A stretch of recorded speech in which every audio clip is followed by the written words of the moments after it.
48 Hours reveals new details in deadly 1993 Waco, Texas, standoff. I've kept my story secret for the last 25 years, says UPS driver Larry Gilbreath. I didn't want to take this to my grave. In his first interview ever, a retired Texas United Parcel Service driver reveals to 48 Hours that he unwittingly delivered large boxes of military-grade guns and ammunition to Branch Davidian cult leader David Koresh in the months and weeks before the siege that would capture the attention of the world in 1993. Now, as the 25th anniversary of the standoff nears, Peter Van Sant and 48 Hours investigate the cult and what led to a deadly 51-day siege, in Secrets of Waco, airing Friday, Dis. 29 at 8 p.m. ET/PT on CBS. As a delivery driver, Larry Gilbreath was one of the few people in the community to regularly go into the Branch Davidian compound, giving him a unique insight into the cult and their activities. A quarter-century after God, guns, and government collided violently in the quiet Texas town of Waco, 48 Hours reports on what led to the deadly standoff that still resonates today. It began with a shootout between ATF agents and Branch Davidian followers that left 4 agents and 6 of Koresh's followers dead. That event would bring in a large FBI task force to negotiate a peaceful surrender. That didn't happen.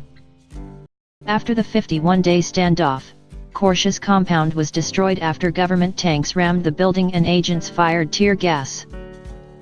More than 70 followers died, nearly 24 were children, after the buildings erupted into a fireball. Even though it's been 25 years, there are still revelations and reasons why this story still haunts the American people, says investigative journalist Lee Hancock, a CBS News consultant. Hancock has covered Waco for more than 2 decades and is considered a leading expert on the cult.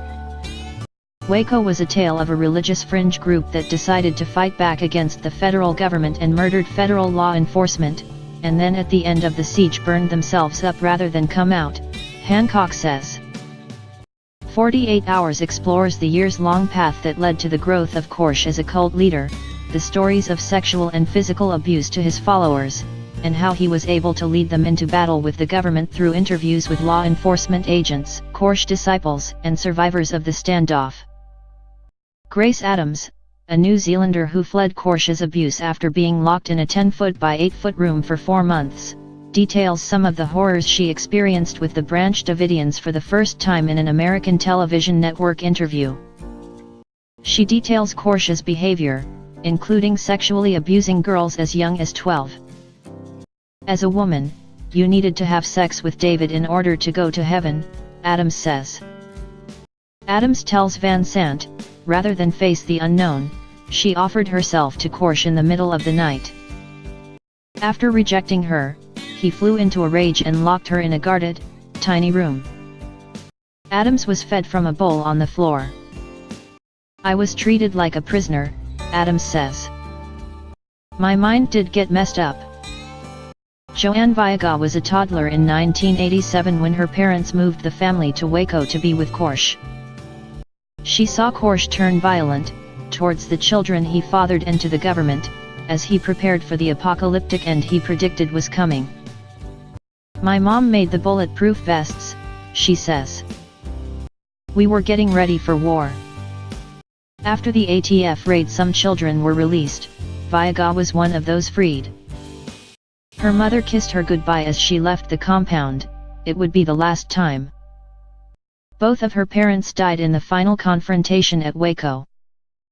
All along while Koresh was controlling his followers, he was also gathering arms for a bigger battle, one with the world outside the compound. Gilbreath wonders to this day if his actions lead to one of the deadliest confrontations between federal law enforcement and civilians in U.S. history. I thought it was a little strange that religious people would be ordering guns, Gilbreath tells 48 Hours. Over time, he noticed the packages getting bigger and heavier. And I'd say probably 75% of the time, when I would get there, David always came out, Gilbreath says. He signed for a lot of Gilbreath later learned he delivered ammunition for 223s, AK-47s, ART-15s, and the big magazines to arm those weapons. And even a grenade launcher, Gilbreath says. Then, in February 1992, Gilbreath says a box of hand grenades opened up before he could deliver them. He saw his life flash before his eyes. He told his wife Deborah, who then went to the local sheriff, who then turned to the ATF. Gilbreath began working with the ATF, even participating in an undercover operation. Then one day it seemed Koresh may have caught onto the sting. And out of nowhere, David just looks at me, and says, "Larry, I know they're watching us," Gilbreath says. I went numb. Gilbreath agonizes over the violent end at the Branch Davidian compound. He also says he never wanted any of this to happen and that he harbors no ill will towards any of the parties involved. Sant asks Gilbreath if he feels haunted that somehow he put the conflict between Koresh and law enforcement in motion. Yes, of course. How could you not? How could we not feel that maybe, like I say, we're not the ones that called in the ATF? The sheriff's department did, Gilbreath says. What has all this done to the two of you? What personal price have you paid because of all this? Asks Sant. We paid a pretty good price, Gilbreath says with a sigh. I have been blamed for what happened out there. 48 Hours sheds new light on the questions still lingering about the standoff and what happened on the deadly day the Branch Davidian compound burst into flames, including Bill Buford, a former ATF agent who helped plan the raid. Turns out, the ATF knew the Davidians were expecting them.